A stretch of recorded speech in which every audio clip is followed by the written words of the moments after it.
Hello friends, on 22nd October 2008, the Chandrayaan 1 mission was launched by India. This spacecraft reached the moon and found something that was headline all over the world, that is water on the moon. For the first time, Chandrayaan 1 brought strong evidence that there is water on the moon. Specifically speaking, it is present in the South Pole area of the moon. After this news, in countries all over the world, the craze to explore the moon renewed. Missions are sent regularly by the USA and China to the moon. Israel tried to do a soft landing on the moon. Besides this, many lunar missions were planned by Japan, Europe and Russia. But today, the world is watching India's Chandrayaan 3 mission. Which new discovery will be made by Chandrayaan 3?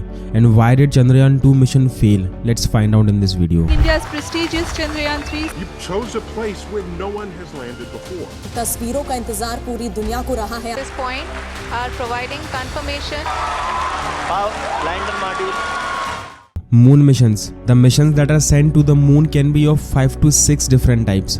In the 1950s, humans started sending missions to the moon. And since then, as technology has improved, the complexity of these missions has also increased. The first and the simplest type of mission is a flyby mission. In this, a spacecraft is sent to the space which passes by the moon. It doesn't orbit around the moon, but merely flies by moon and leaves. The first successful flyby mission was launched by Soviet Union in January 1959 when their spacecraft Luna 1 passed by the moon. 2 months after this, America launched its first successful flyby mission in March 1959, which was called Pioneer 4.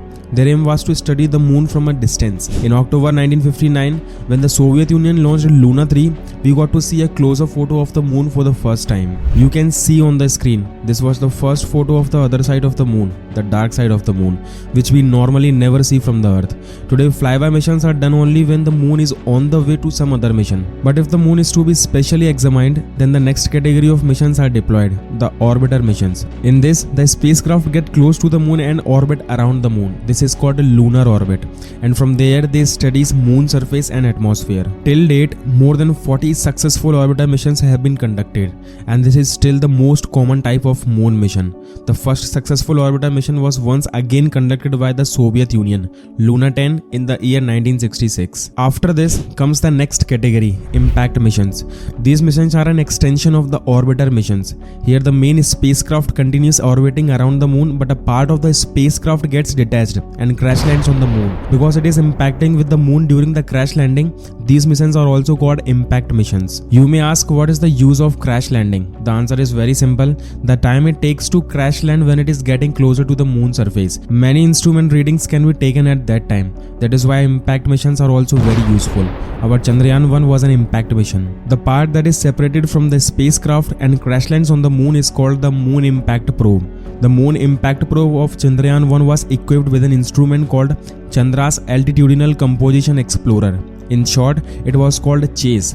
It was a mass spectrometer that kept taking reading every 4 seconds while it was getting close to the surface for the crash land. And with the help of this instrument, we came to know that there is water in the atmosphere of the moon. This Moon Impact Probe crashed into Shackleton crater. This crater on the moon was chosen, and the point of impact was named Jawahar Point. When the Moon Impact Probe crashed and landed on the moon, some of the soil on the moon's surface flew up. This instrument analyzed the lunar soil, and after this analysis, it was confirmed that there is water in the moon's soil. The fourth category of the moon's missions is called the lander missions. Here a part of the spacecraft is sent to the moon for a soft landing, no crashing. It has to land softly so that the part of the spacecraft can land on the moon. The part that lands is usually called a lander. Doing this is insanely complicated. When the US and the Soviet Union tried this for the first time, they failed in the first 15 attempts, and 15 attempts is significant. In 1966, the first successful attempt made by the Soviet Union once again in their Luna 9 mission. This was the world's first successful landing on the moon, and this spacecraft also took the first photo of the moon's surface. This photo looks something like this. Don't expect a very high quality photo because this is from 1966. Usually these landers are very bulky, they are very heavy and big. So they land on the moon and stop there. They do not move around after that. If you want to move to the moon, so to solve this problem, there is a next category of moon's missions, the rover missions. Rovers are these small robots which have wheels attached on them so that they can move out of the lander and move around on the surface. With the help of rovers, direct contact can be established on the surface of the moon.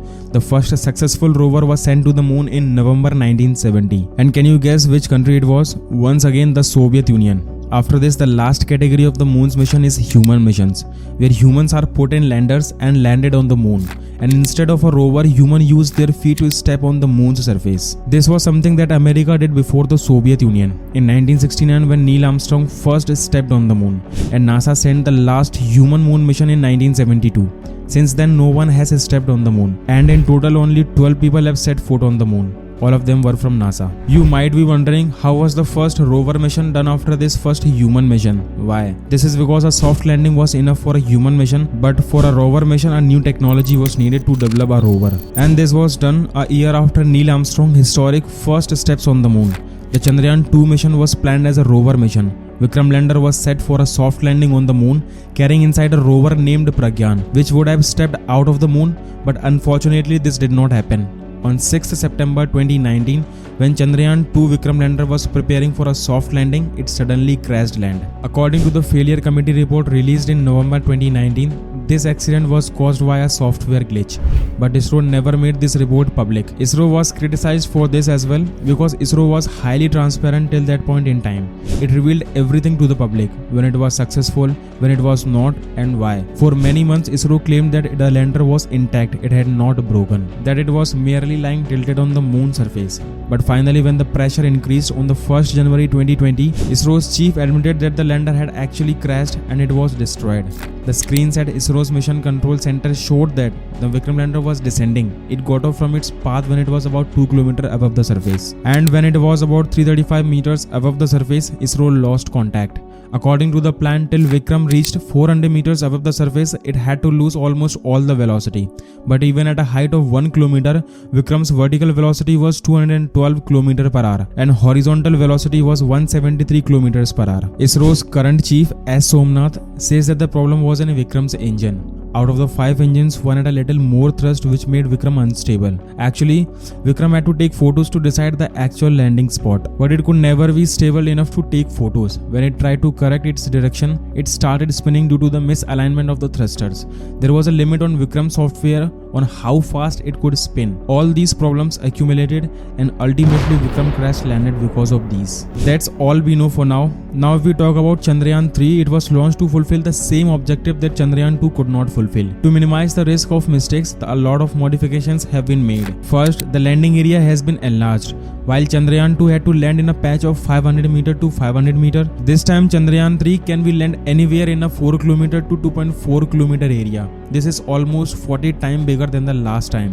Secondly, Vikram lander in Chandrayaan 3 is carrying more fuel so that it can stay above the surface for a longer time and find the right landing site. Thirdly, there have been software upgrades so that Vikram can spin faster if needed. And fourthly, this time Vikram will not have to be dependent only on photos to land this time. The Chandrayaan 2 mission is considered to be half successful. Partially successful because the orbiter sent on Chandrayaan 2 is still working. In fact, it is orbiting the moon to this day. The high resolution images taken by the Chandrayaan 2 orbiter have been fed to this new Vikram so that the landing locations can be decided correctly. And the design of Vikram lander in Chandrayaan 3 is more or less the same as Chandrayaan 2, but a few modifications have been done, like the legs have been made stronger, more solar cells have been installed on it, and the sensors have been improved. Like Chandrayaan 2, the mission objective of Chandrayaan 3 is the same, landing on the south pole of the moon and placing a rover.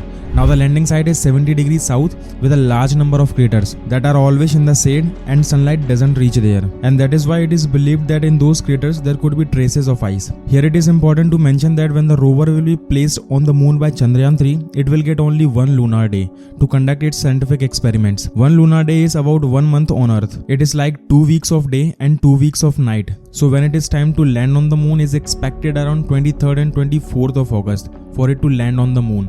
And from then the rover will only get 14 days to gather all the information because the instruments present in Chandrayaan 3 are not made to withstand lunar nights. When it is night on the moon, the temperature drops a lot.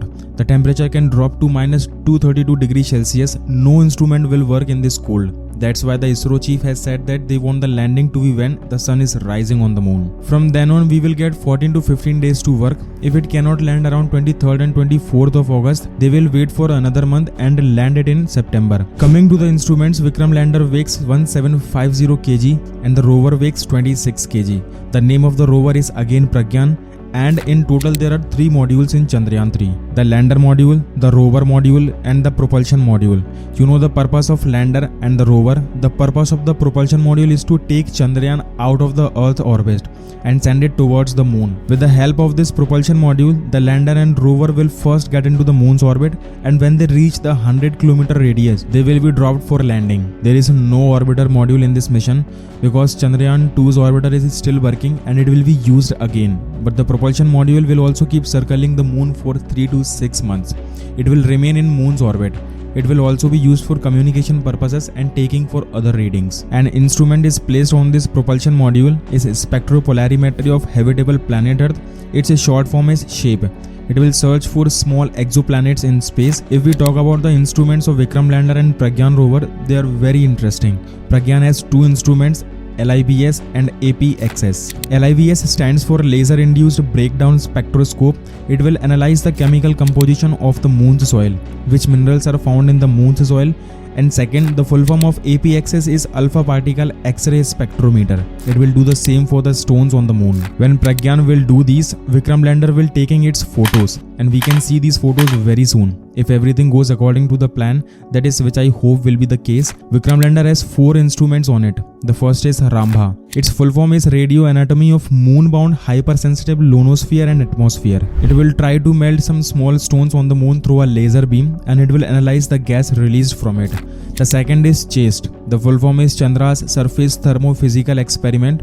It will measure the thermal properties, that is the temperature at the south pole of the moon. The third is ILSA, the instrument for lunar seismic activity. It will measure the number of earthquakes on the moon. Those won't be earthquakes, rather moonquakes. This will help us understand the crust and mantle structure of the moon. The fourth instrument is from NASA, the LRA, Laser Retroreflector Array. It will use laser to bounce signals from the Earth. With the help of this, scientists will be able to calculate the exact distance of where Vikram lander lands and also the range of the moon. Because there are already 5 other such retroreflectors on the moon, so we will be able to find the exact distances on the moon. So including the instruments on the propulsion module, there are 7 instruments in total on Chandrayaan 3. These 7 instruments can also be called 7 payloads. The word payload is often used for them. But apart from scientific experiments, there is a component of pride too. If this mission is successful, it will be great victory for India. India will become the 4th country after the Soviet Union, America and China to do a soft landing on the moon. This was supposed to be happen in 2019 if that part of the Chandrayaan 2 mission has not failed. Anyway, the Chandrayaan 1 impact mission made India the 5th country to touch the moon's surface after the Soviet Union, America, Japan and European Space Agency, that is Europe. Since then, 4 more countries have achieved this. They are China, Israel, Luxembourg and the United Arab Emirates. These countries did this in 2009, 2019, March 2022 and December 2022 respectively. After Chandrayaan 3, the next big plan of our Indian Space Agency is Gaganyaan, to develop a spacecraft which can take Indian astronaut into the orbit. Originally this was planned for 2022, but there have been many delays in this mission, so now it is expected to be done in 2025.